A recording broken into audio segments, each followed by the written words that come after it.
Hi, this is Jamey from Stonemeyer Games, and today I'm going to talk about art and graphic design, two of the most important parts of a Kickstarter project, and especially a game, because the visual element of a game can really make or break someone's first impression about it. And if you don't make a good first impression, they may not dig any deeper. And if they do dig deeper and they find that maybe the art's good but the graphic design isn't good, they might not back it on Kickstarter, they might not buy it later in retail.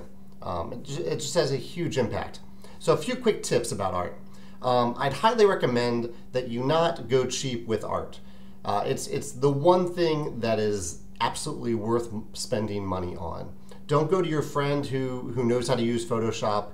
Don't use yourself because you have taken some drawing lessons. Find the best possible artist for the game and hire that artist. You can find that artist.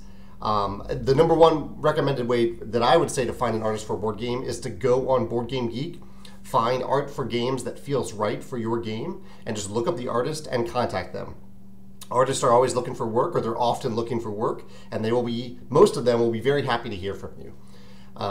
You can also go to sites like ArtStation or DeviantArt. There are other places online that you can go. You can even just do a Google image search for dragons, if your game is about dragons, and see which artist version of dragons matches up with your vision of dragons for your game.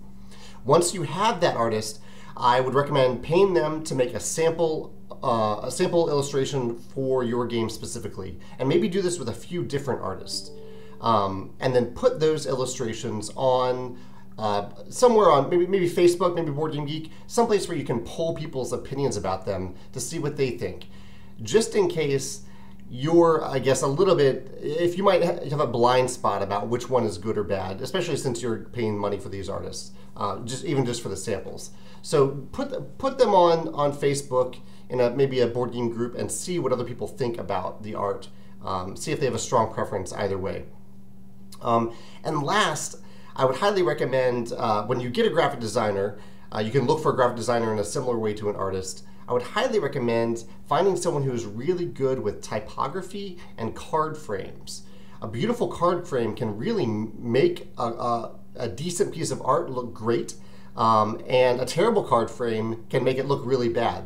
A card frame can have a huge impact on a game.